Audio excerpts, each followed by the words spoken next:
बरेच महिन्यापूर्वी आपण असं म्हटलं होतं की आपण एक नवीन प्रकल्प चालू केलेला होता. त्याचं नाव दिलं होतं की know the world around you. म्हणजे जगामध्ये ज्या ज्या गोष्टी, तर खूप गोष्टी घडतात, तर त्याचं ज्ञान आपल्याला करून घ्यायचं. असं म्हणतात की उतार वयामध्ये किंवा सिनियर या वयामध्ये मनाला काहीतरी ऍक्टिव्हिटी, मानसिक ऍक्टिव्हिटी चालू राहिली पाहिजे. म्हणजे रोज प्रत्येकानं काहीतरी नवीन शिकलं पाहिजे. तर त्या ह्याच्यातून काय काही प्रकल्प चालू केले ते. तर त्यामध्येच हा आजचा जो कार्यक्रम आहे तो ठेवलेला आहे. आणि या कार्यक्रमाचं नाव आहे nuclear energy, what is the future of nuclear energy in the years to come. आपण न्यूक्लिअर एनर्जी म्हटलं की आपल्याला हिरोशिमाचा ॲटम बॉम्ब किंवा फुकुशिमाचं आणि किंवा चर्नोबिलचं जे डिझास्टर झालेले होते ते डोळ्यासमोर येतात. तर हे अपघात तर होतातच, पण न्यूक्लिअर एनर्जी त्याचा सहभाग आपल्या भावी आयुष्यामध्ये अतिशय मोठ्या प्रमाणात राहणार आहे. तर त्याबद्दलची माहिती देण्यासाठी आज आपल्याकडे उत्तम वक्ते आहेत. साधारणपणे आपल्याला काय वाटतं की न्यूक्लिअर एनर्जी म्हणजे ॲटॉमिक एनर्जी असं म्हटलं की काहीतरी कॉम्प्लिकेटेड इक्वेशन्स वगैरे सांगतील. तर तसं काहीही न करता सर्वसाधारण माणसाला कळेल किंवा त्यांना ज्या गोष्टीमध्ये रस असेल की ज्या गोष्टी त्यांना समजू शकतील अशा प्रकारचे विषय त्यांनी घेतलेले आहेत. तर आजचे आपले जे वक्ते आहेत ते रवी जातेगावकर, डॉक्टर रवी जातेगावकर, त्यांची थोडक्यात ओळख करून देण्यासाठी मी शशी जोगळेकरांना विनंती करतो. शशी. नमस्कार. डॉक्टर रवी जातेगावकर यांना आपण सर्व ओळखतो. ते आपल्या ज्येष्ठ समुदायाचे सभासद तर आहेतच, शिवाय 10 वर्ष त्यांनी सप्तरंग या नावाचा मराठी कार्यक्रम रेडिओवर प्रसारित केलेला आहे. त्यांच्या या कार्यक्रमात त्यांच्या पत्नीचा मोठा सहभाग होता, ते ओघाने आलेच. आता आजच्या कार्यक्रमासाठी त्यांची ओळख करून देतो.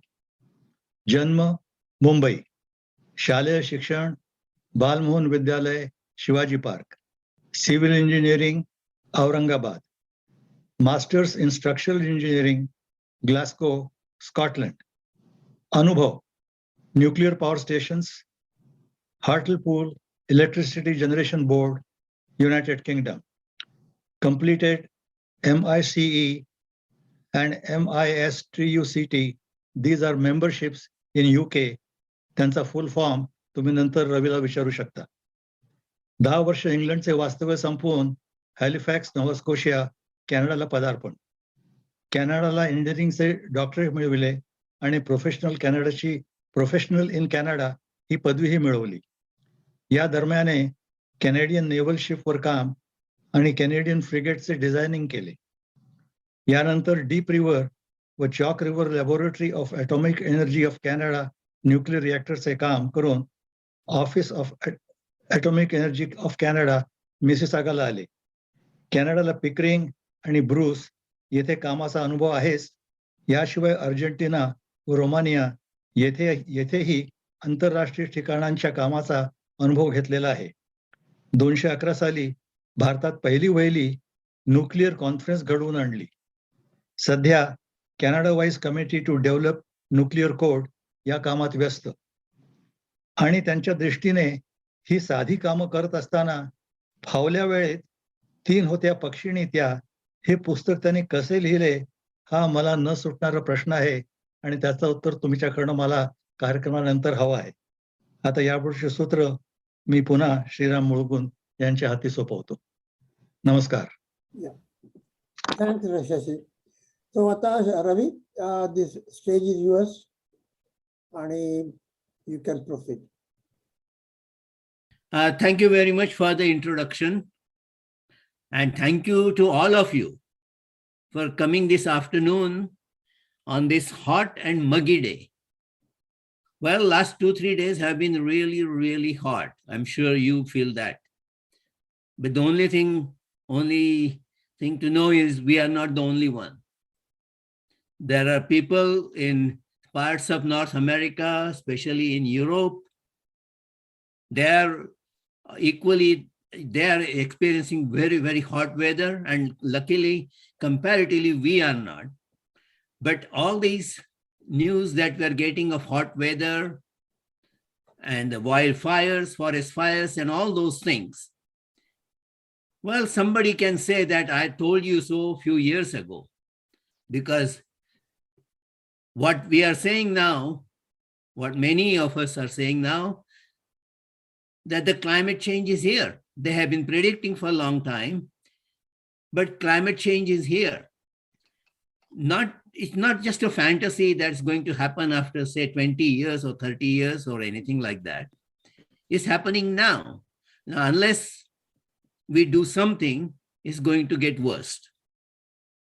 And in that respect, there are a lot of people are looking for the alternative, and a lot of discussion is going on. I'm sure many of you must have heard about it, read about it, and sometimes in that discussion have seen the words like nuclear energy and so on. But funnily enough, nuclear energy has got some little bit of stigma with it. There are some facts and some myths associated with nuclear energy. There are conceptions, there are misconceptions. And all those things taken together, in general, people have misgivings about nuclear energy. Why do we need nuclear energy? Is it really going to replace, is this going to be our energy, nuclear energy for the future? Well, what I'm going to do here is to tell you information, give you information about nuclear energy. Some good, some not so good. But then you can balance it and you can think about it and then decide whether the nuclear energy is in the future or not. So let's just say, take the starting point as why we need energy.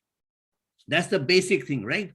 Now, it's obvious in the old days, mostly energy was needed to heat certain things. It may be just water for your shower, or sorry, in those days there were no shower, but water for your bath or whatever other things that you do with hot or cooking and things like that. There was industrial production and sometimes you needed heat there. So you were burning something, mostly wood was the source of supply. So all those things were there. But nowadays, since over the last 300 years nearly, you can say that what we do is we use the energy in the form of electricity. So energy, we convert it somehow into electricity and use all kinds of conveniences in our house, all kinds of machines and all those things. So these conversion and all those things, in order to get the heat to start with, we use typically these days coal, gas, and oil. Now, in the old days, as I say, we used to have wood, but now we have been, over the past 200-300 years, coal, gas, oil have become more common. And obviously, as you are all familiar, in fact, one of the reasons why industrial revolution took place was because of these findings of coal that really literally fueled the industrial revolution. Now, coal, gas, oil, combined, we call them fossil fuel. And now this is a different class of source of energy I'm showing here in this slide, which is renewable. The difference between the two is obvious because the earlier one, you had to get it from somewhere, usually from the ground, bring it and burn it. Here we have got energy such as solar energy and wind energy. Now, solar energy, so sun gets hot and hot rays we can use to generate heat. Same thing with wind. We can use the wind power to generate, rotate the turbines and get the heat, get the power, not the heat, but get the power. Hydro energy, we have been using it for a long time. Believe it or not, only thing is we are not using it to generate, we were not using it to generate electricity earlier on, but later on we started using it to generate electricity. But remaining means or remaining sources like geothermal and tidal, I won't talk much about it because they are relatively minor and their contribution as yet is really not significant. But these three sources like solar, wind, and hydro together are considered as renewable sources of energy. But there is one more, and that is more recent. And that source of energy is the nuclear. Now, let's see where we are, how we are using all these sources currently. This is the estimate based on the figures obtained for 2050. You will see that fossil fuel, that means coal, oil, gas combined, roughly we are using 12,000 tons of equivalent. These numbers are converted into equivalent tons of oil. That's why I'm calling 12,000 tons of equivalent tons. Hydro, we are using 1,400. Renewables, 600 and 1,000. I mean, these numbers are rounded up a little bit, but it gives you an idea that we are spending more than 80% of fossil fuel because that is our main source. Hydro, just under 10%, while renewable and nuclear are just about 5-7%, something like this. So really, we are highly dependent on these fossil fuel. And these fossil fuel, when we use them, there is some environmental effect. Now, I'm sure you have observed it. When you burn something, it creates smoke. And you immediately start fan and something so that it spreads away. Why do we do that? Because it has got some gases which we can't breathe or we shouldn't breathe. So basically what happens is it creates carbon dioxide, CO2. And it leaves amount of carbon dioxide there, and we call it carbon footprint. When you burn coal or this oil or gas, it also creates few other gases. I won't go into detail, but combined effect is called greenhouse gases, and effect is called global warming. So there are two main effects that are taking place when you burn anything, whether coal, oil, or gas, is environmental pollution, one, and second is global warming, greenhouse effect that leads to global warming. So these two effects are really not desirable because it's, as you see, global warming of the temperature of the earth, it is going to have a lot of ill effects. And obviously environmental pollution are going to have effect on our health. So they are not desirable effects, but these two effects are there. And if we are burning, all our energy is coming from 80% of use of fossil fuel, it's certainly not desirable. But let's see how this one is doing. That present consumption of fossil fuel is at very high rate, and obviously demand for energy is going to increase because more and more countries are becoming more industrial. They want to have higher standard of living, and with their higher standard of living, obviously there's going to be demand for industrial production. That means more electricity, that means more coal, and more coal burning means more CO2 and more pollution and more global temperature. All these things are lined up. I mean, they are sort of chain effect, and you can't avoid it. You can't stop it. And then that also raises another question. One is these two effects that I mentioned, but there is another effect. Because coal, oil, gas, we are extracting from ground. Do we have enough supply of this? Because it keeps on increasing, and do we really have enough supply of it to last for a long time? It may be okay for our life. What happens to our children and children's children, and so on. So we looked at the data. If we look at the data based on 2015 data, somebody has estimated that if we keep on consuming oil at the present rate, it's only about reserve is left or only about enough for 51 years. Coal, enough for about 114 years, and natural gas, maybe about 53 years. Now that I don't have to say anything, obviously that shows that there is going to be a serious shortage in the near future. I mean, that is obvious. So what is the alternative source? I mean, we have to have alternative source, because if these sources are gone and we can't access them, how we are going to produce energy? Now, a lot of people have pointing out that until this wind and solar sources, and to some extent hydro sources, are untapped, why we don't tap them? Now, wind and solar are unlimited because they are there all the time. So that's not a problem. So supply is not a problem. It will last us for lifelong. Hydro, there is unlimited supply, but there is a big question mark because of the limitations, because it occupies the land.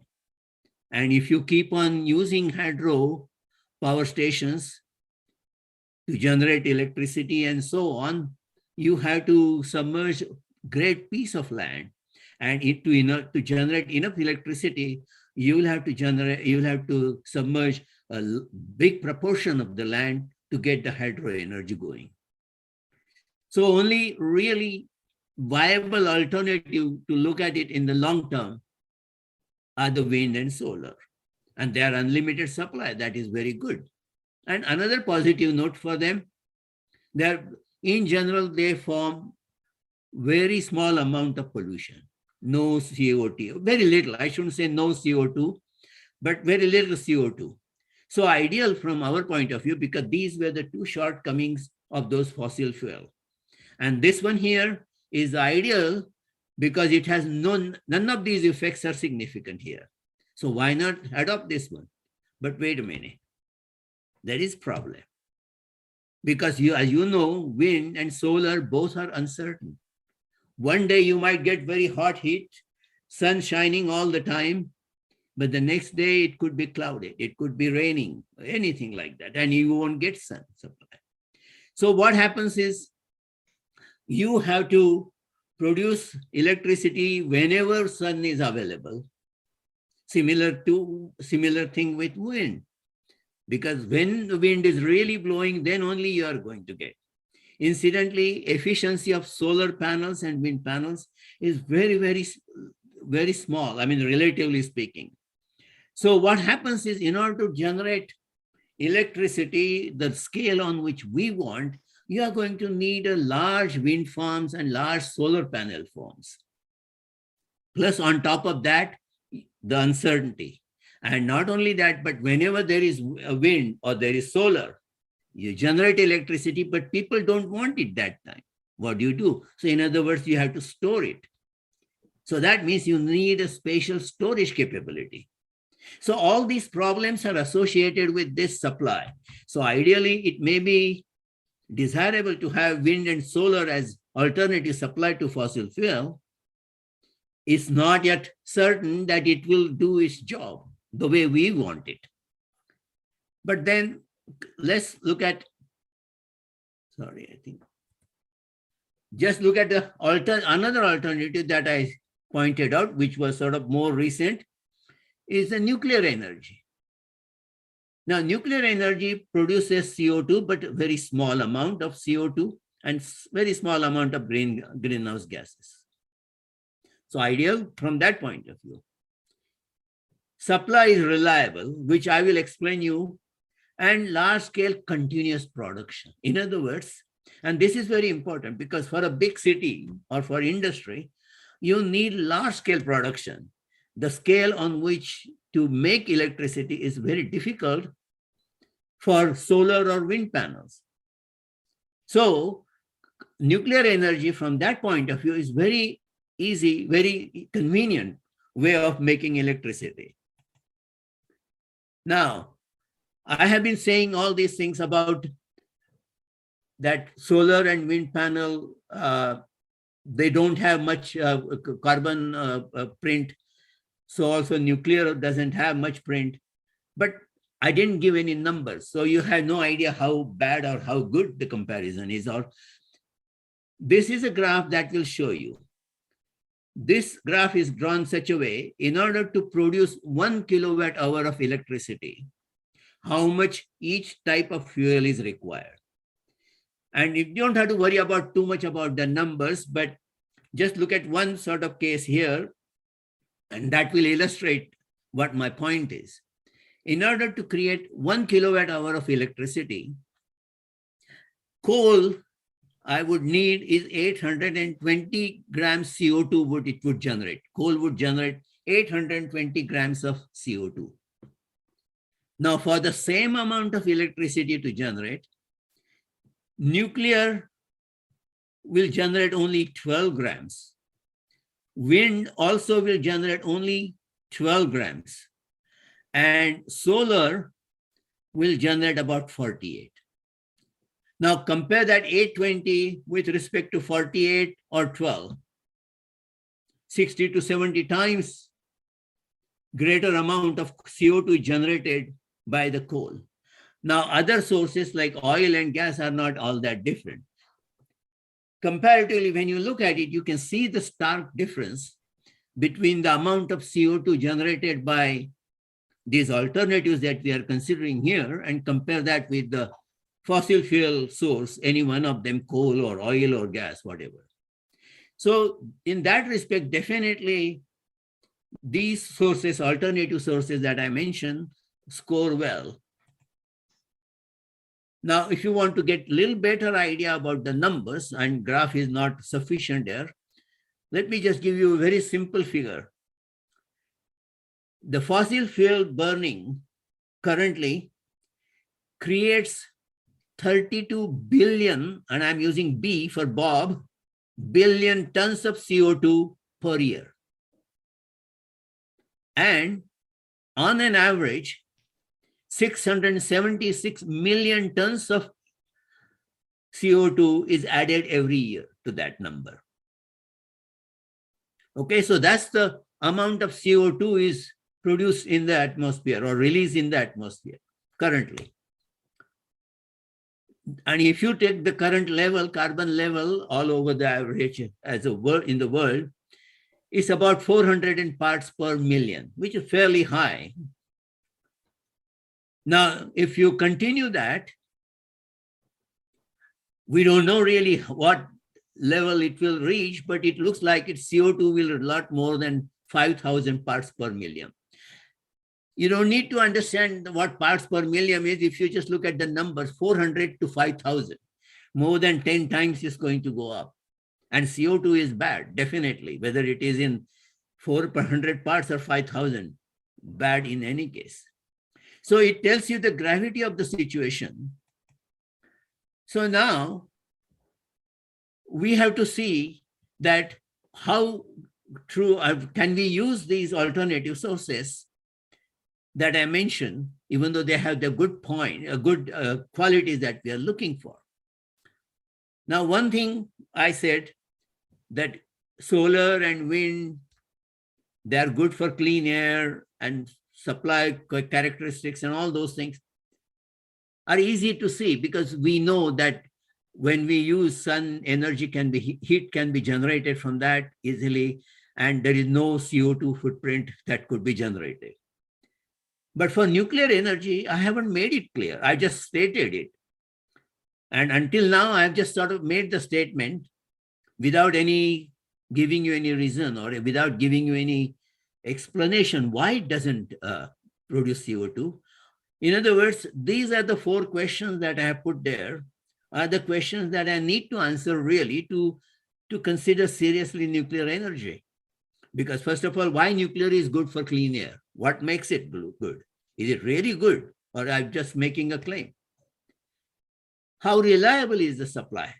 Again, wind and solar, of course, they are supply, there is no problem. Because until the sun and stars are there, we are going to be here. And they will be there forever, definitely. So definitely that's not a problem. But nuclear, how do we know we have got enough supply? Overall performance, I've made a statement that solar panels and wind generally are not very efficient. But what about nuclear? Are they efficient? And then the whole thing consider, can really nuclear replace fossil fuel? These are the questions. So in order to understand that, we have to understand really what is nuclear energy.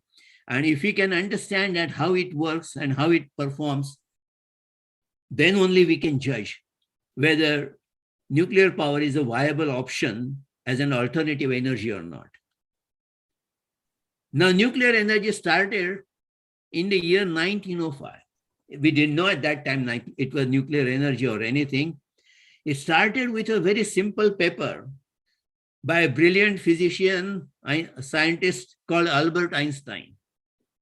In 1905, he produced a paper in which he gave a very small equation, E equal to mc square. Now, those of you who are familiar with mathematics, obviously you can recognize it's a very simple equation. But if you are not familiar with mathematics, don't worry, this equation is not going to play any part in what I'm going to present. The only point I'm trying to make here is this equation was very revolutionary. Our idea of the whole universe changed because of this equation. Because it stated for the first time that until that time, remember, an atom was considered to be indivisible. You cannot break it. Everybody thought you cannot split or break atom at all. That is the least you can reach. They had some idea about some internal structure for the atom, but everybody was of the opinion that you cannot break it, you cannot split it. And for the first time, mathematically, Albert Einstein stated, no, you can break it. And if you can break it, remember the word can. If you can break it, it converts into energy. Because until that time, energy and matter were considered to be two separate entities. They had nothing to do with each other. But this shows that they are interchangeable too. And what happens? C is the velocity of light. Now, you know velocity of light is very high. Those of you do not know, I can say that 186,500 miles per second is the velocity. So tremendous velocity. And you square that and multiply by the mass that you break. The tremendous energy can be produced. So it tells me that this equation, that even a small amount of mass, if I can break it, I'll convert it into a tremendous amount of energy. So this equation was, first of all, earlier on was challenged because nobody thought that you can split the atom. And if you can't split the atom, what's the use of it, kind of thing. But then another scientist came along, Professor Rutherford. And this professor has connection with Canada. He was a New Zealander, I should say, but he was professor at McGill University in physics. And he showed that given the internal structure that is shown on the left-hand side of the diagram, if you see, right at the center there, what we call a nucleus there. And the nucleus consists of two particles, neutron and proton. They are at the center. And buzzing around that are the particles, they are electron particles. This is the typical internal arrangement of any atom. It sort of kind of reflects planetary arrangement. If you can imagine sun and the planets are buzzing around the sun. It's a similar kind of thing. But what happens is Rutherford showed that if you take a fast-moving neutron, and if you hit it on the nucleus of the uranium atom, it splits into another neutron and proton. So you had one neutron first, and then you have got additional neutron. Now both neutrons are going to go ahead with the full speed, and they are going to split two more neutrons, and so on. So it sort of sets up a kind of chain reaction. And this chain reaction is called fission action. And if you can set up that, you can you're splitting up atom. And every time you do that, you excite those nucleus, nucleus excite them and creates a heat energy. And that energy is the energy that we are talking about, that Einstein is talking about. So you can create that energy by using this procedure, definitely using uranium as your fuel. But energy is released in two forms here. One is obviously, as I said earlier, heat. But there is also, when you split the atom, another form of energy that comes out is the radiation. And when this happens, remember, you're losing the material. So you start with 1 gram of, say, uranium, and part of it is gone. So slowly it starts, mass starts reducing. And we say the material has decayed. So this is how decay of the material takes place, giving out the energy in two forms, heat and the radiation. Now, what about radiation? Heat we can deal with, we know. Because we know heat, we can use that to warm up the thing and so on. But radioactivity, that is new one. And we found that there are 3 types of radioactive rays are there. 2 are in particle form, alpha and beta. And there is 3rd one, namely gamma. Now, effect of these rays is not very healthy on our body.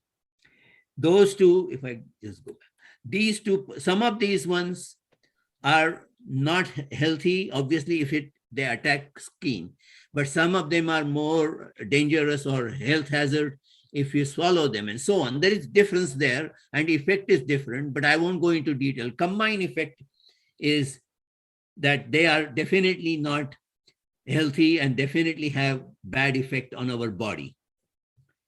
So now we have seen the 2 effects, heat and the radioactivity when we split the atom. But still, how do we use that heat? Now let's just look at typical traditional thermal power station, because just as what we do with coal, oil, or gas, we burn them and we produce electricity. How this is done is shown diagrammatically here. Now it may look a little complicated, but don't worry about it.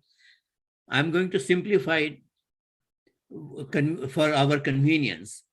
Mainly what I'm going to talk about, if you look at this sort of square, rectangular or squarish block here, written here boiler.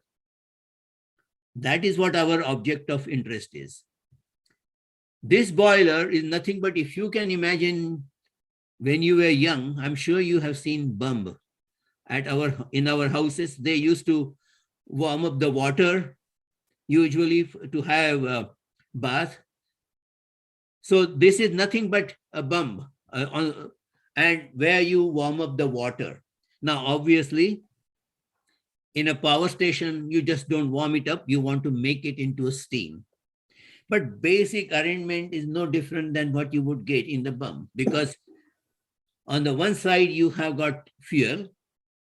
In the early days, they used to have wood, but later on, we started using even coal. And on the one side, you have got water. Heat and water come in contact, water gets hot. That's what our bulb was working. The same thing is happening here. There is one compartment where fuel is there, whether it's coal, oil, gas, whatever. And the coil that you see is a special, there is water there. That water is heated up. It is heated up so much that a steam under pressure is created. And that steam comes out here, as you can see, it comes out of that boiler and goes straight to turbine. It's written there, turbine. See? And that turbine rotates a rotor inside this generator. This rotor is electromagnetic plates. And when electromagnetic plates are rotated, electricity is generated, and that is generated here. And then it comes out as an alternating current that goes to the transmission tower and comes in your house through transmission lines. This is how electricity is generated. The other part here is not interesting for us because it basically is there to cool the turbines because they get heated. But from our point of view, once the pipe, this helical pipe comes out of the boiler, is really another piece, and we are not going to talk about that. This is part where the electricity is generated from steam. Our part is, main part is here, is to generate steam, which is inside this boiler, right? So we burn the coal or oil, we warm up the water to the extent that steam is created under pressure and it's released to turbine. But at the same time, there is one more thing. In order to burn the coal or oil or whatever, we have to supply air. Remember, it needs always supply of air. And not only that, because of the burning, coal burning, exhaust gases are created. And they are laid out through this stack. Can you see this stack here? So that is where the exhaust, this is where the CO2 is coming, and all other gases are coming from here. So when we burn this becomes active and the gases come out. So this is a typical arrangement for thermal power station. Now, how do we do for the nuclear power station? Let's just see that. Now, again, if you see this red line here, it is written here steam. To the right of that one, this whole diagram, even though it may look somewhat different, is exactly identical to what I have shown for the thermal power station. It's no different. Only difference is in terms of sizes, because obviously, typically nuclear power station is much bigger in size, and therefore the sizes of all these equipment, generator, turbines, and all those things are a lot higher, a lot greater than for thermal power station. But apart from that sizes, basically this part here is the same. So I'm not going to talk about this. Now this here building here, and it is written here, containment structure. If you imagine bomb being containment structure, then you will get idea what is this containment structure is doing. Remember, in the bomb, we had to have two parts. One is the fuel, and one is the water, hot water or steam generator. Here, in order to generate steam, they have created two different parts because each of them is giant in its own way. So they are separated into two parts. This is the nuclear reactor, which holds the fuel, basically. This is called nuclear reactor. This is the other part where the water is. You are going to heat the water here, inside here, and we call it steam generator because that's what our aim is, to generate steam. So now, the way this one is done, because the heat is so much, there is special another water supply is given here that is shown here. But don't worry about that. Main concern is using nuclear fuel inside this nuclear reactor. We warm up the water in another container, and that heat comes out in the form of steam and goes to the turbine. And once it goes to the turbine, it's exactly the same as the thermal power station. So this whole building here is a huge building. Believe me, it's a huge building and it's very, very strong. It's designed for all kinds of hazards, including earthquake hazard, including any other attacks or anything like that, is very, very strong. At least 3 to 4 feet thick concrete wall, plus many times steel liner, something like that. But okay, so we now know how we generate steam here. But I haven't shown one part. If you go back again, And you will see there was one part I mentioned here, this stack for the thermal power station. Now, if I go, I haven't shown that in the nuclear power station. And that is obvious. It's not just an omission, but it's not required. And why not required? Because I'm not burning anything. Remember, what I'm going to do here in this one, in the fission reaction, is going to burn, not going to burn it, but it's just going to set up chain reaction in which there is no burning involved. So what happens then? There is no exhaust gas, no CO2 or no other gases. And therefore, environmentally, it becomes free. Environmentally, it's not very damaging. And that is the plus point that I was talking about, that from the environmental point of view, nuclear energy is certainly well worth considering and definitely is a good choice. Just to give you an idea how the turbines are, where the electricity is generated, you can get some idea. I'm not going to comment on it, but it gives you an idea how big the turbine house can be and how the electricity is generated in a typical nuclear power station.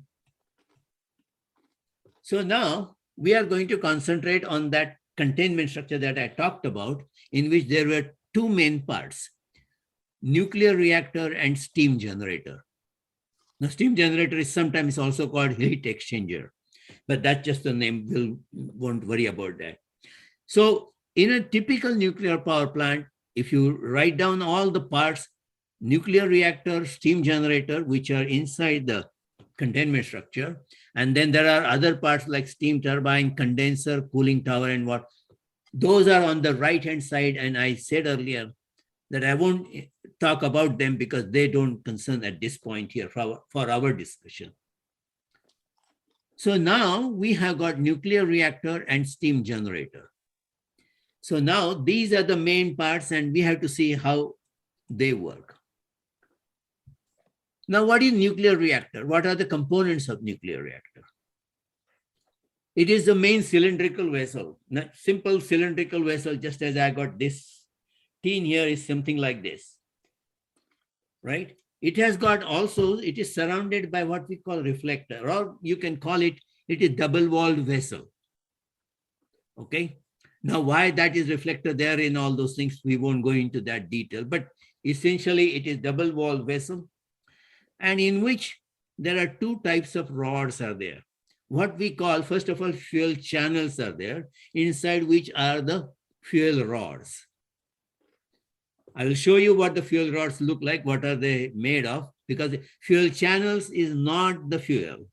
Fuel channel only accommodates fuel, because you can't put fuel here in haphazard manner. You have to put it in certain way. So its fuel channel accommodates the fuel rods.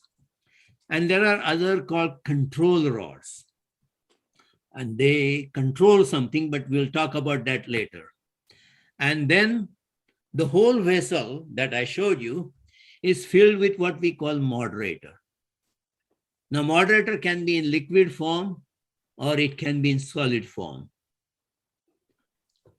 Okay, I will tell you about the moderator and how it helps, all those things. Combination, I will explain you in a minute. But let's just concentrate first on the fuel itself. Typically, fuel these days is obtained from uranium. Uranium is obtained from the mines, and you turn it into powder form. And you put it into tank and separate it into heavy and light part. That is done by centrifugal form. You need a very special, specific type of equipment for that. And it needs with very high speed centrifugal form. And when this is done, heavy particles are separated into U-235. So one variety of platinum, of the uranium, sorry, not platinum, uranium. And that is useful as a fuel. We call it enriched fuel. You keep on enriching at various levels. This powder is turned into small pellets, something like a bullet. And it has got diameter probably of your 25 cents coin type of diameter, couple of inches long. These are small pellets and they are packed inside a rod. You can see this is a fuel rod. So from the uranium powder, you convert it into pellet, pellet into fuel rod. And that is placed inside pressure tube. You can see that this is the fuel bundle here, purple, put it inside pressure tube, and that goes inside fuel channel. And then the whole thing is surrounded by moderator. Remember I said that the whole thing is surrounded by moderator. So that's how the arrangement is. Now, control rods, they are made from some special material called boron or cadmium. And their function is to absorb freely moving neutrons. So if there are neutrons, and if the control rod is in position there inside the vessel, it absorbs some of these neutrons. Now, why we keep that, we'll see, come in a minute. Oh, okay. Is to control basically the operation. Because if we let go the fission process go on, and without any hindrance or any control over it, it will keep on going. Now, there will reach a point where we can't handle that heat. So in order to make sure that we can control it to the manageable level, we use control rods, and we also use moderator, because control rods absorb some extra neutrons, and also moderator also dampen their velocity. So that way, we manage the control of the fission reaction.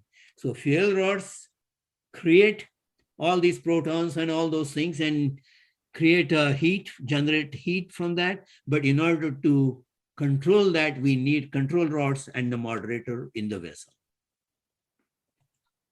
This is just a picture just to give you an idea how in real life reactor phase looks like. This is the reactor phase. In other words, if this is the reactor is phase something like this here or here at the end.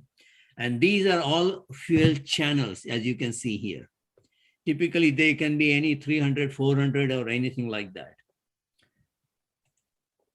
This one is ready for transportation. The first one that you saw was under construction. This one here is ready for transportation to the site. And you can see the fuel channels coming out here. This is placed in position, and you can see there are a number of pipes coming to each of these fuel channels. There are cooling pipes required for each of them. So you can see if you have 300, 400 fuel channels there, and if each of them having one pipe, so how complex this whole arrangement gets in that area. Having seen now reactor, this is how a typical steam generator looks like. Again, it's a giant structure, 70 feet height, probably something like that. You can imagine. And you can see these tube bundles. Now, if you want to see how they look like, let's just see here. See how they're giant they are. So that's how the steam generator is made. And the water comes, the hot water from, or the moderator from the reactor comes there, heats up the water, makes the steam, and that steam goes to the turbine. So now we have to get control of the chain reaction, as I mentioned. So we use that control rod and moderator and to control that reaction so that temperature of the inside the reactor is controlled within our design objectives, because we can't let it go very high, because otherwise the whole equipment, whole vessel itself will melt down. Okay. Now, I talked about the heat and generation of steam from using nuclear power. But the other component, remember I said, is a health hazard. So what is the effect of radiation? Because I haven't said anything, because when heat is generated, radiation is also generated. And it definitely can serious harm to our body and to general health.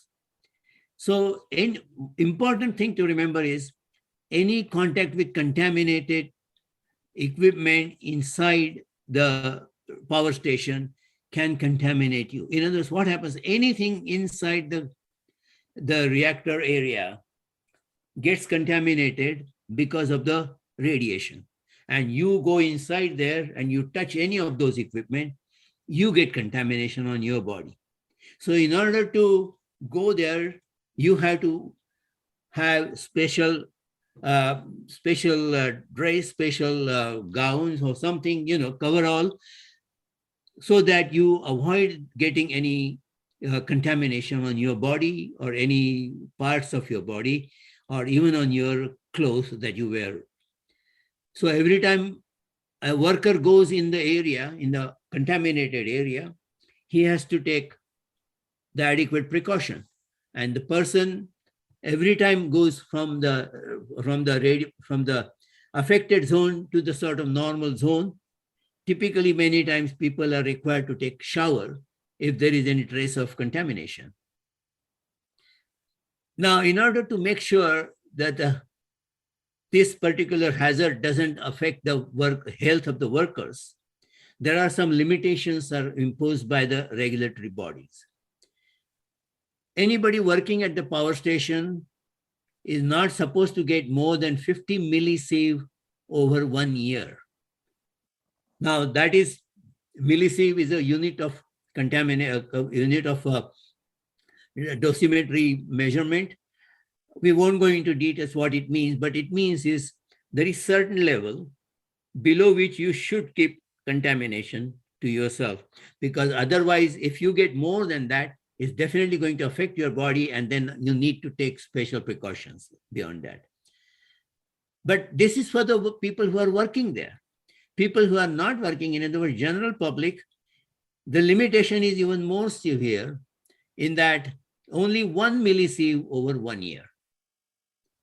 Now, really, that is a very small, and many times people, those who talk about nuclear power station, they say, oh, what about the radiation? What happens this? And we get affected and all those things. They have to remember any nuclear power station operating in Canada has these limitations.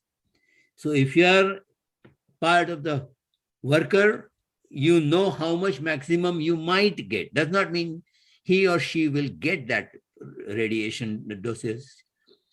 But if you are a member of public, general public, you are not likely to get more than 1 millisieve in 1 year. Now, having said that about this radiation effect or radiation dosage, you get it in even though there are no nuclear power stations nearby your place. Because many times you go to hospitals for your medical x-rays. For your microwave, you use it at home. Microwave is really using the same principle that I talked about. Only thing is it doesn't use a fast-moving neutron there. It uses certain types of waves there in microwave. And that hits up the water inside your food and that warms up the thing. So it's a different type of radiation that is used there, but it's still going to affect you if you are nearby the microwave. And you get that daily anyway, you use it. So it's not that you are not getting any radiation at all in your daily life. Whether you live nearby nuclear power station or not, you're still getting it. When you travel by air, you get it. You go to hospital, you get it. So all these things are there. So considering these, so long as these limitations are followed and these regulations are in effect, generally people do not have to worry about radiation. There is one more thing. I talked as if radiation is really health hazard, nothing but health hazard. But that's not the case. In a certain form, the isotopes are produced from this fission reaction.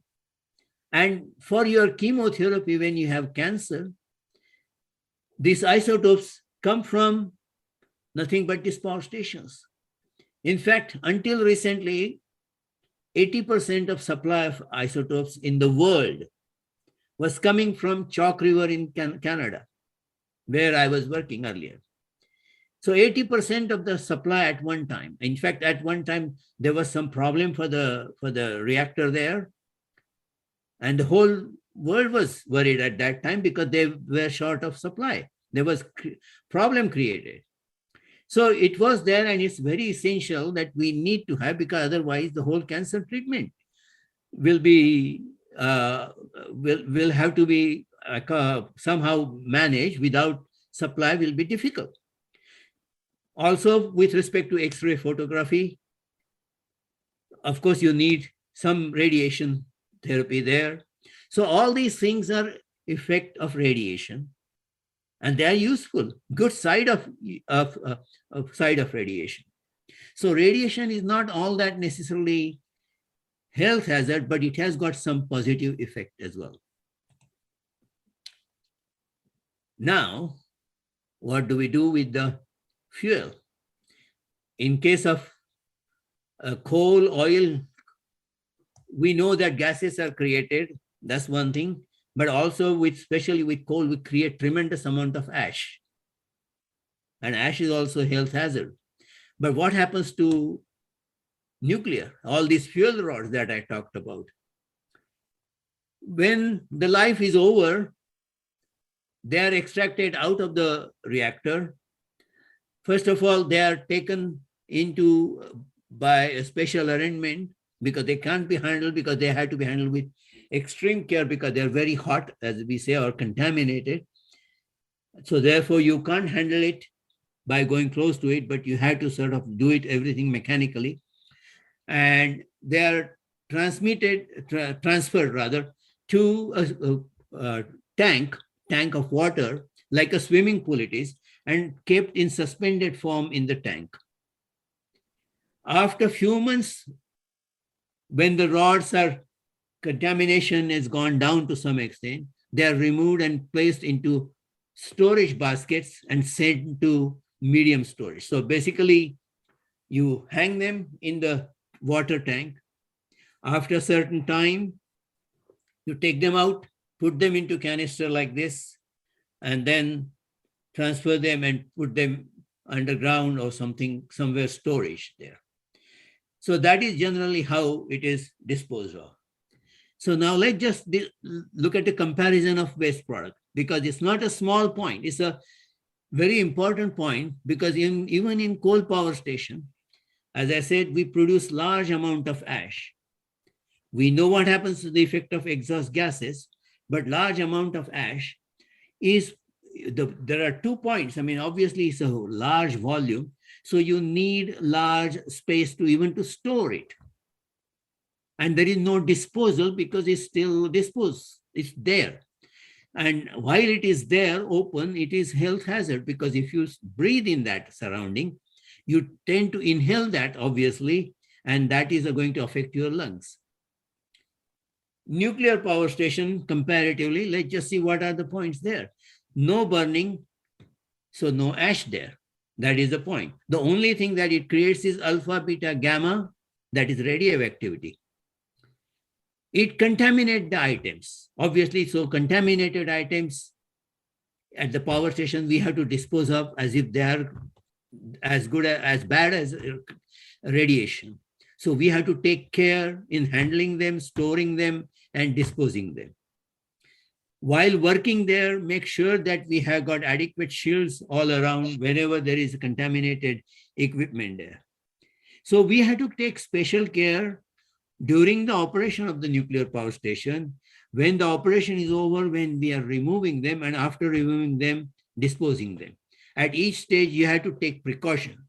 That is the precaution we have to take with respect to the nuclear power station. As I say, coal power station creates large volume and health problem. Disposal of the nuclear power station, because they are contaminated, needs special attention. Now, only important point, only mitigating factor for the nuclear power station is this. For coal power station, you are dealing with volumes and volumes, many cubic feet or many cubic meter of volume you are dealing with. In nuclear power station, relatively volume is very small. just imagine if you can, in order to create the amount of electricity that 1 ton of coal can create, that much electricity can be created by one small pellet of 2-inch long pellet can create. So for 1 ton of coals, whatever ash comes from that 1 ton of coal, you have to deal with on one side, which is a health hazard for breathing.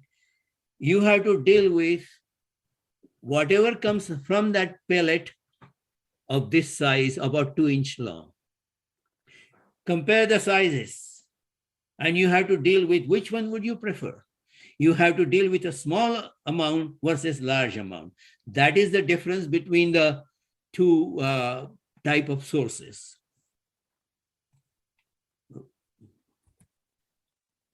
So typical solution for the disposal is low and intermediate level nuclear waste, where what I mean by low and intermediate level, those which are affected by the contamination or by the radiation, such as equipment, whatever pieces there inside the power station, any throwaway clothes and things like that. They are stored in thick wall dry sort of concrete storage canister and can be put into the underground for a few years for a few years there, and leave it there until their radioactivity dies down or sufficiently dies down so that they don't pose any problem. The problem comes high level nuclear waste. And many times when people talk about nuclear problem and they say, oh, that is a major concern, is the disposal. They're referring to this one.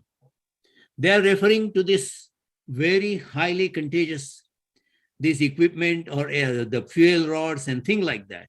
And it is very serious because their life is thousands of years, not just 10 years, 50 years, but literally thousands of years, some of them 50,000 years. Now, how we are going to dispose of this? If they are going to be health hazard for 50,000 years, how we are going to dispose of? But then, again, the plus side. If you take a typical nuclear power station, that type of high-level nuclear waste forms only about 3% of the total waste. So you can imagine that vast amount of waste created by the coal power station that you have to deal with forever versus a very small amount that can be handled. So long as it is handled carefully, it can be stored. Now, where do we store that? Now, that is a problem because obviously something is going to be stored for 50,000 years, then there is a possibility that we can store it in deep geological areas, such as Yucca Mountain in Nevada, for example, is a site where USA has been storing very highly contagious equipment there. And it is stored in concrete and steel and so on. So this is still not the final solution. There are many questions about this. I must say that, and obviously this can be resolved, but obviously at this point, there is no definite answer, but we have an intermediate solution for this of storing them in this fashion so that they don't pose any health hazard. So this problem that we have seen is obviously difficult one, but not surmountable, I would say. But relative proportion, if you see that of this problem, is only small, only 2 or 3% we are talking about of the total waste generated by the nuclear power station. So now let's just look at the feasibility. And this is my last point here. We have looked at the two alternatives. One is wind, solar together because they are renewable. And the other one is the nuclear. Now, we have seen the current energy production from solar and wind, it hardly about 10%. Remember, I showed you that table. Just about 10% something. Now, in the year 2021, there was UN Conference on Climate. And this is where we started. Remember, the climate change is here. And that conference was discussing the future climate. And what they predicted is that in order to control the global temperature rise to 1.5 to 2 degrees, we must set some target and achieve those targets for the emission by 2030. So they say that total electricity generated by wind should be around 22%, and solar energy should be around 17%. So combined, if you take the effect, about 39-40% electricity should be generated by these renewable energies by 2030. That is the aim, target set by the United Nations at the conference in 2021. Now, how can we meet that target? There is one of the main thing is in terms of manufacturing capability, it is possible, maybe, even that also some people doubt, and I won't go into the details whether it's manufacturing capability, whether worldwide, I'm talking here, is available or not. But most important thing is whether it's wind or solar, it requires certain piece of land. And let's just look at the comparison. In order to achieve that aim, that target that is set in 2021, we require additional area and that much electricity to generate that, whatever we need 1,000 nuclear power stations. So on the one hand, you have got increasing the production to 40% of wind and solar. On the other hand, alternative is produce or construct 1,000 nuclear power stations worldwide. Now let's just look at that. Achieving target of 40% renewable, that is wind and solar, it is estimated that you will need 1 million square kilometers worldwide. Again, this is not any particular country or anything, but in general, anywhere, you have to have that piece of land, which is 1 million square kilometers. Alternatively, to produce the same amount of electricity, nuclear power station, 1,000 nuclear power station, probably 10,000 square kilometers. You can double it even, 20,000 kilometers or whatever. It's way, way less than 1 million square kilometers. Now, no country, especially some of the countries which need electricity most, are heavily populated and very, very difficult for them to afford that kind of piece of land anywhere to generate electricity. In order to generate enough electricity in a short area, the only feasible solution looks like nuclear, not the wind or solar. You can make some part of it, but obviously not all of it. You can't totally depend on wind and solar. So really, coming back to our original question, that whether wind and solar or nuclear, that division is artificial. Because for this very simple reason, you cannot just rely on one source of supply of electricity. Because obviously there are vulnerabilities because of the changes in various reasons, including political changes. So you should have capability of producing electricity in mixed form. And therefore, the ideal solution would be is to have combination of nuclear and renewable. You should not go only nuclear way, or you should not go only renewables way, which some people seem to be advocating, because they hate nuclear so much, because they have got misconceptions. They have misgivings about the efficiency of nuclear reactors. they prefer only going to one way, but that is a dangerous way. And the only way, really realistic and practical way, is to have right combination to suit each country, or globally speaking, whatever suits global distribution for the nuclear versus renewable. So there is, obviously, one has to go for the nuclear option, at least in part. And there are some more positive signs on the nuclear side, which I'm just going to mention. I'm not going to go into detail. There is new development coming in nuclear reactor, what we call SMR, or small modular reactor. And this reactor is a small replica of the big reactor. There are some advantages of reducing the size of the reactor, reducing the size of the power station, and so on. Typically, they will range from probably 50 megawatts to 200, 300, something like this. While actual typical nuclear power station varies from 600, 1,000, 1,200, and so on. Small modular reactor has got many advantages, that it can be less hazardous, it can be constructed quickly, costless, and so on.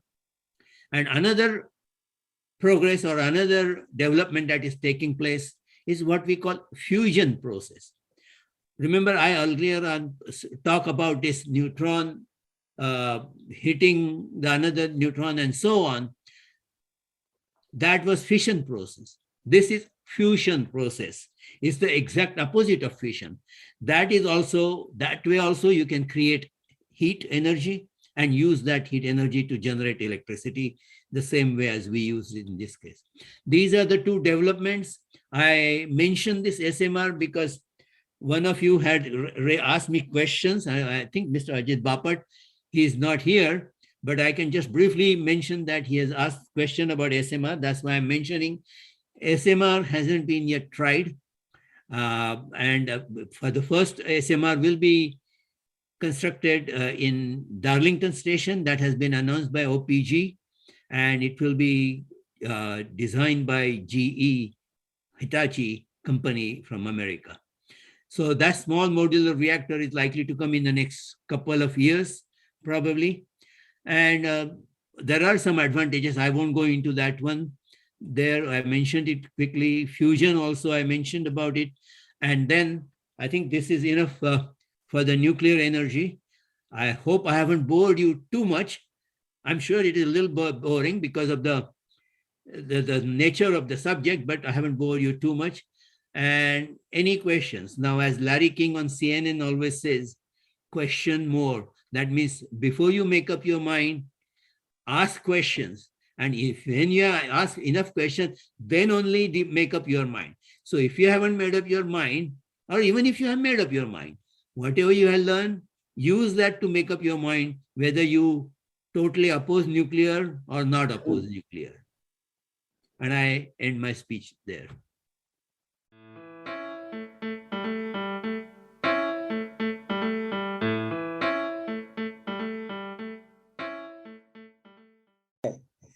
All right, so we will now open the forum for questions and answers.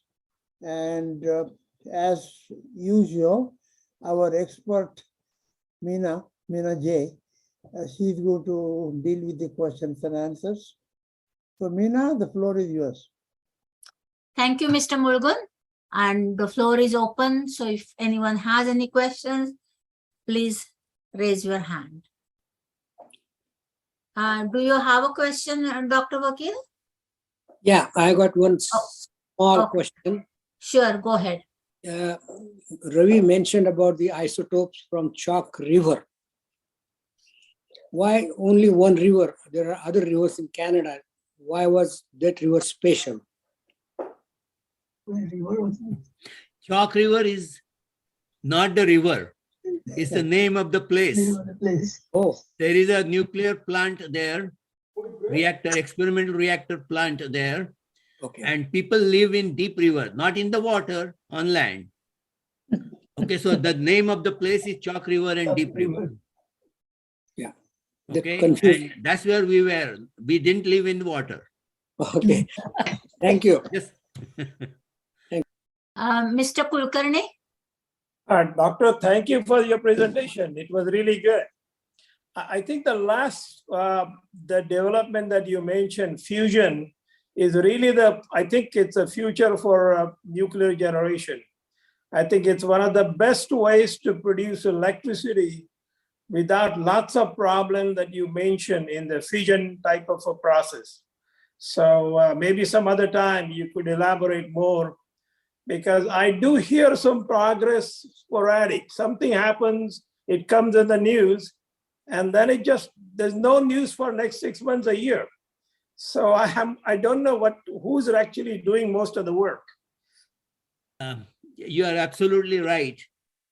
Fusion looks promising, and it definitely, if it's successful, it can prove to be a lot better way of producing electricity. There is no question.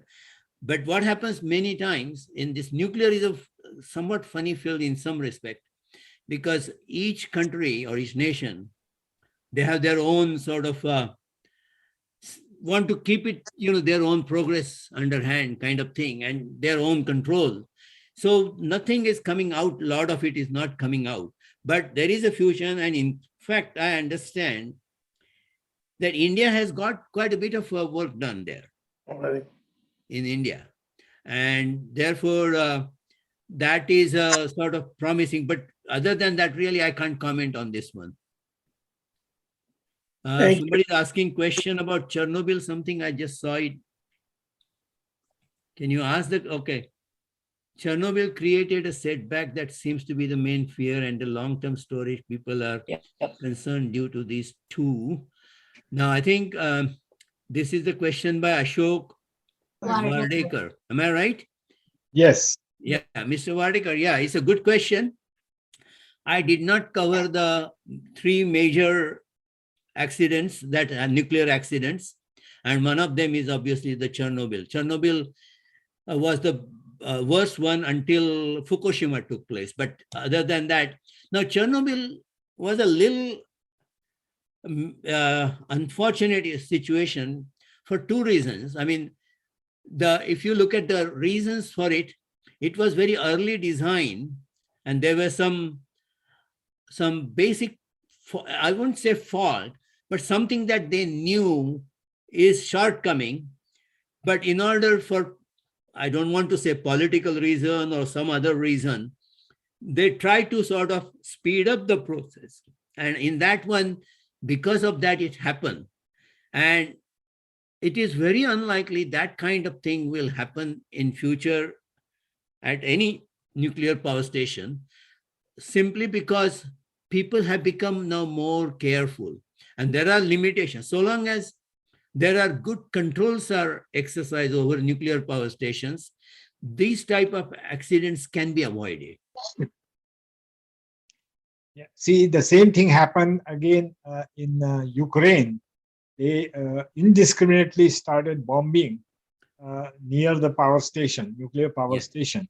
And so there, from time to time on Earth, idiots arrive and they try to do something which should not be done. And that is one of the setbacks or fears with the nuclear power stations. Yeah, but I mean, again, these are the things. Sometimes these, what I remember, I showed you that containment structure. This is a sort of almost any nuclear power station has got containment structure. And these are very strong. And when I say strong, I mean strong. And they have been designed, they are designed, typically even aircraft crash. Okay, so bombing and things like that can be safeguarded now. So it can be made sure that whatever happens is outside the containment structure will not damage inside. Or what if there is any accident inside the containment structure, it is literally contained in under that structure. So the effects are not gone out or released to atmosphere. That is how you can avoid the mishap.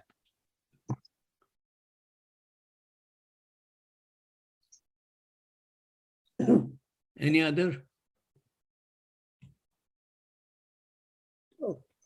I don't see any more hands raised. Now, Ravi, Mala- I I think will ask Subhash you- Patil. Oh, I will Subhash ask- Patil. Okay. Subhash Patil, okay. Subhash, go ahead. त्यांचा म्हणतो नुसताच हात आला होता बाहेर. Oh, he's muted. He's muted. Yeah. Subhash, you are muted. Do you have a question? Unmute yourself, Subhash. Unmute yourself. I don't think he has questions. Probably we Yeah. just saw his My hand. question is, Yeah, sure. is the old nuclear power station pose any danger to the public? Now, I just read the news why Ontario government is closing old nuclear stations and concentrate more on building new one. That's my question. Yeah, when you say, okay, remember one thing, old power station, when you say their life is over, they were designed originally for the life of 30 to 40 years. All right. Now, many of them were extended life. In fact, if you see, some of them were constructed in 60s and they have been operating until 20s. So they were extended life. So already they have been given another life, so to say, or extension of life, and their life has been extended. What happens is some of these power stations can be given even more life.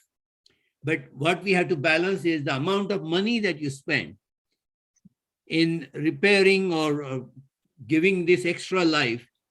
Compare that with the new power station, cost of new power station. So obviously one has to have balance. So, what is the life of a new power station now? It typically nowadays the trend is 50 to 60 years they are trying to develop these. Early days it was about 30 years, 30 to 40 years was the life of a typical power station. Okay, thank you.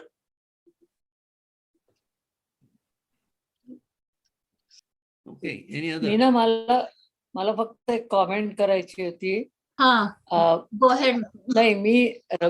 नाही, रवींना मी धन्यवाद आधी देणार आहे, कारण हा खरा अवघड विषय होता. मी आधी रिलक्टंटली बसले होते की म्हटलं आपल्याला किती त्यातलं कळतं माहित नाही, पण इट वॉज व्हेरी इंटरेस्टिंग. कारण म्हणून मला ते म्हणायचं. आणि दुसरा मी जरा बायकी पॉइंट असा आहे की सुरुवातीलाच मी बघितलं की 53 वर्ष अजून सप्लाय आहे, तेव्हा आपल्याला काही भीती नाहीये.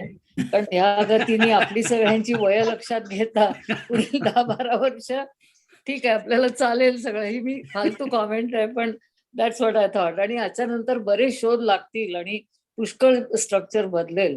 पण रवी, तुम्ही खूप छान माहिती दिलीत आणि धन्यवाद. तेवढंच म्हणायचं तुम्हाला. हॅलो. बोला विनायक. मला असं विचारायचं आहे की at home we are using microwave. So what care we should be taking to get less affected by the radiation, because anyway radiation is going to take place. Right. So the choice will be that we have not to use it, but if we decide to use it because it is so convenient, so what care we should be taking? Well, to be honest, nowadays without microwave is difficult life. That's what has happened. But the only thing I can suggest is keep away from it when it is on. Okay. Because the radiation has got distance. Okay. How much is distance? Now it depends upon what power your microwave is. So it depends upon that. But typically, if you are sort of beyond 5 feet or 6 feet or something, you are getting only sort of really very little, you know. Okay. I have a question. Yeah. Just, I mean, I could probably look up on internet, but now that you're talking about radiation and microwave, does the microwave food has any dangerous effect in it when you eat it in the microwave or cook in the microwave? Food. Okay. Now, I'm not food scientist, so I can't tell you, but obviously it is made hot by the radiation, the waves. You see, in microwave, there is no neutron or anything like that. It's just basically what they call it, electromagnetic waves are released and they vibrate and they excite the water molecule inside the food. Yes. And that's why it becomes hot. And that is one of the reasons why you should never boil water in the microwave, by the way. Okay, just water alone, pure water. You can make it warm, but never try to boil it. But that happens, and whether that really has any effect when we consume that, I think somebody has to do research. I'm not qualified to answer that. My feeling is probably it is not effect that significant, but I'm not food scientist. So somebody should, in that field, maybe can comment on that one. I have heard of some experiments where they found out that the water that was boiled and cooled down in the microwave hurt the plants as compared to when the plants were given fresh water. But I don't think there was any other blind test per se done on that. I But there see. was some research done on it. Yeah, And no, it I was- haven't seen that, but it's an interesting point you are raising because nowadays virtually everybody is eating microwave heated food, I mean, almost daily. My house is the only one that doesn't use microwave. Sushma has question. Yeah, Sushma? Yeah. this question to Ravi. Sorry, Subhash. Yeah, आधी सुषमाला मी विचारते मग तुमच्याकडे okay. येते. Okay हा Sushma. Yeah, thank you. माझे दोन्ही questions विचारले about the microwave and the food, and thank you for the answers. My question is, I mean, आपलं ठीक आहे जसं दुर्गाताई म्हणाल्या तसं, पण the children are getting fed this food quite often. My question would be, is there any difference between warming the food versus cooking the food in the microwave? And I know Ravi is not a food specialist, but this is what I think. Should it make any difference because of the nature of the process that is involved?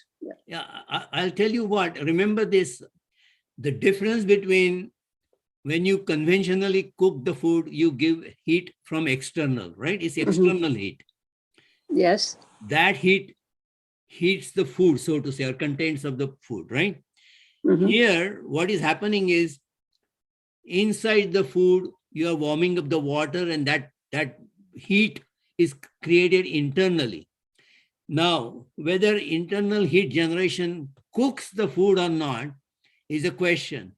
And typically, my feeling is that cooking may not be as good as the cooking from external source. But again, I'm Yes. not food specialist, so I'm not Yes, claiming yes, in yes, any yes. way, that. But the difference is this. I'm just trying to explain the difference here. This one is coming from external heat, while this one is internally generated heat. Yes. And remember that it remains only for a little while, because you know that microwave oven, if you warm up something, after a little while it goes back to again, right? Yes, yeah. And- But does yeah. it cause a molecular change in the food? Right. Yes, it does. It does. Yeah. So I usually don't give anything to my grandchildren. आमचं दोघांचं ठीक आहे. So, so because of that concern, who knows, kind of. Thank you so much. Yeah. Thank you, Sushma Tai. And now Subhash, your second Yeah. question, please. Yeah. my question to Ravi is why the old microwaves are difficult to get disposed of, because my garbage people refuse to take it. So I had to go to the special place to give it to them, to dispose it of. What can be done in the near future? I mean, I don't dispose it of that fast, but really they should be doing something to dispose it of the old microwaves. I think that this question really you should ask to Brampton City Authority or Brampton Waste Disposal people, because I can only tell you what happens. But I mean, it's a disposal problem, and they are concerned because probably the old microwaves are not built to that high standard. and they might be worried about the effect of that one is still contaminated, because remember, contamination remains for a long time. If the one item is contaminated, that contamination remains a long time, years. So your microwave may be 5-year-old or 10-year-old, and if it is contaminated, and because it was not built properly or whatever, it is still contaminated after 10 years. And that may be the reason they might reject. But again, you better ask them what their reason is. Okay, all right, thank you. Sushma, do you have second question? Your hand is still raised. If not, please lower your hand. Electronic hand. Okay, मला एक 2 प्रश्न आहेत रवी. Huh. If you take a fuel rod of say 100 grams Huh. and you use it in the reactor, and those rods are taken out जरा after. मोठ्याने मला ऐकायला येत नाही नीट जरा. Okay. If you take suppose if you have a fuel rod Uh-huh. of 100 grams, 100 grams, Right. and at some point you will take it out. Yes. So by that time, how much is the weight of that fuel rod? I mean, how much it is reduced by? I can't tell you that data. I mean, I don't know, to be honest, how much it is. That is usually taken care of by various other things, but it sort of fair bit of still there. Okay. The concern really is this. In fact, that is what the concern is that's why whenever any country tries to build a nuclear power station, they get worried, because once you take it out, that uranium, you can use that for other purposes. And that is the main concern. So even though it is gone down in terms of weight, it's to some extent, it is kind of enriched in some fashion, right? And you can use it for military purposes. And that is why whenever somebody like some country like Iran, when they say they want to have a nuclear power station, international body or America for that matter, try to impose so many restrictions. You see, so there is really no answer, because it all depends upon the design of the reactor, design of the fuel rod itself. Fuel rod is not universal. Remember that. It differs for each of the reactor, make their own kind of thing to suit their demand, their requirement. So therefore, you don't know what exactly are the requirement and how much it will remain, because it's a bundle. And many times bundle are also, there are 27, sometimes 36, 39. Again, how many rods are there? That is, each design is different.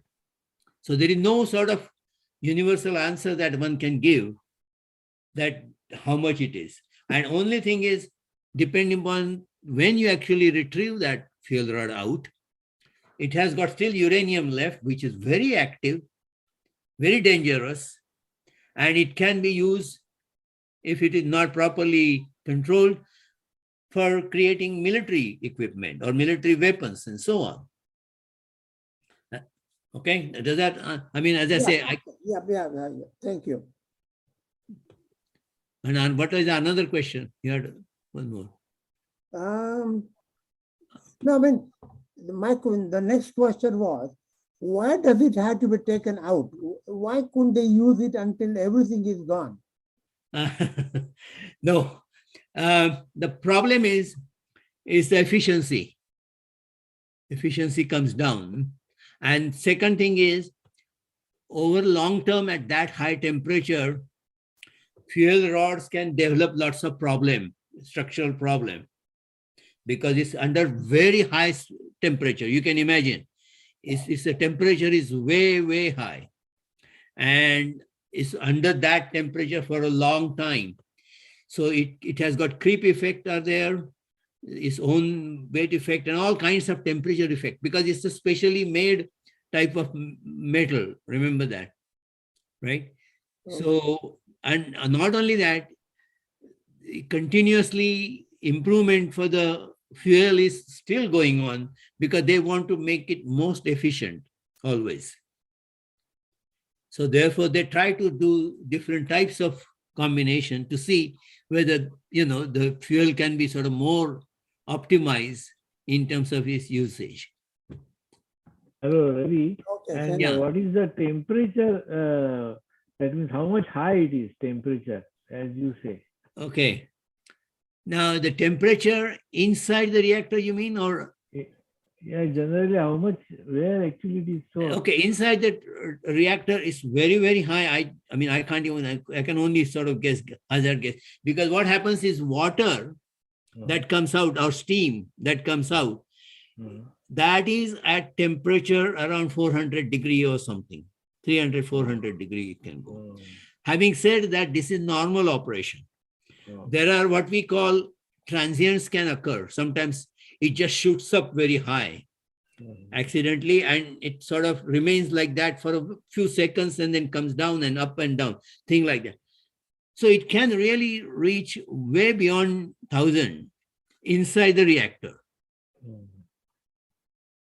So temperature is very, very high. I mean, I don't even know. Nobody, people who do the actual calculations probably have an idea about what the temperature is, exact temperature. But we are more concerned with the temperature of the steam that comes out, because that steam makes, after all, finally going to drive the turbine.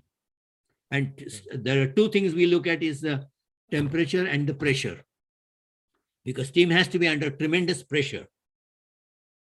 Okay. So if that pressure and the high temperature, that comes to the turbine and drives the turbine and rotates it. Actually, just a minute. Actually, nuclear reactor is a controlled nuclear bomb.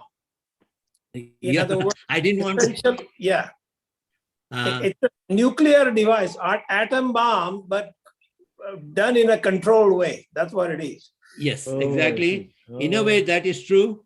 Only thing is, because we have got control rods and moderator, yes, it sort of cuts down the size of it, so that's to correct. say. Yeah. Yeah. Sorry, I thought you finished. Dr. Vakil, do you have a question? Yeah. Yeah. आपण चहा coffee वगैरे गरम करतो microwave मध्ये for 1 minute 1.5 minute 2 minute. Is it safe to do so? Well, I think, again, I'm not food scientist. That's one thing. So whatever I say, that I can't, but only thing is, because these microwaves are allowed to be sold, I'm sure Health Canada must have done some tests and have concluded that it is safe to use microwaves for the purpose. Right? I mean, that's all I can say. And I think virtually everybody in their life, practically daily, maybe even these days, are using it. So I don't know what the effect is. Staying away from the microwave 7 feet, will it help, That's right. Thank you. Leena Ghanekar? Yeah. On the same subject, are there any little gizmos that we can buy in the market that will tell us how far or around the microwave there is contamination? I'd seen something long time ago, but I don't use it too much. I don't know. Good question. I mean, nuclear power station, they use it all the time. Yeah, I'm talking about home consumption. I don't know whether, because that means we are measuring radiation at very, very low level. And I don't know whether there are instruments which can detect radiation at that level even, if you see what I mean, So I'm not sure, but one will have to find out. I mean, because it's so low, I mean, you are worried because obviously it's on your personal health as such, so you want to even detect the smallest possible one too. But in general, there is always difficulty, even in nuclear power station, when it gets low, it can't detect. Obviously, then it's safe because then it's below our limit, so we don't bother. But the difficulty is that whether there are available that low, to measure that low radiation, I'm not sure.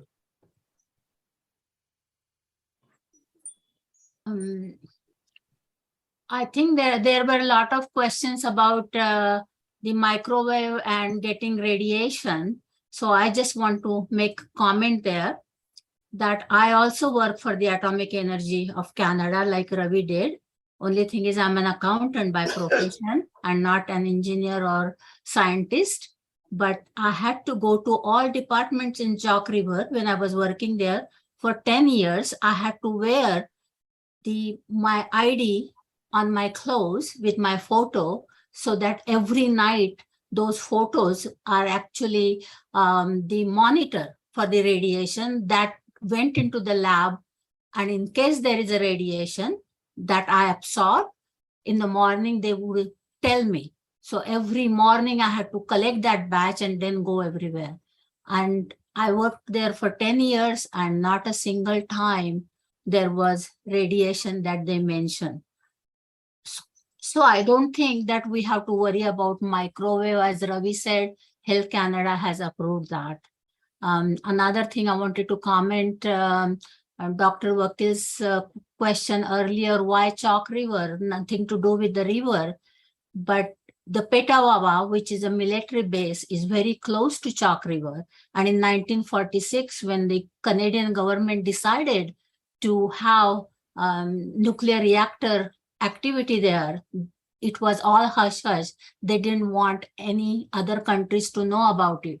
So it was Chalk River was the best place to create the nuclear reactor, where nobody would ever know what we are doing, because they will think that it is the another military operation.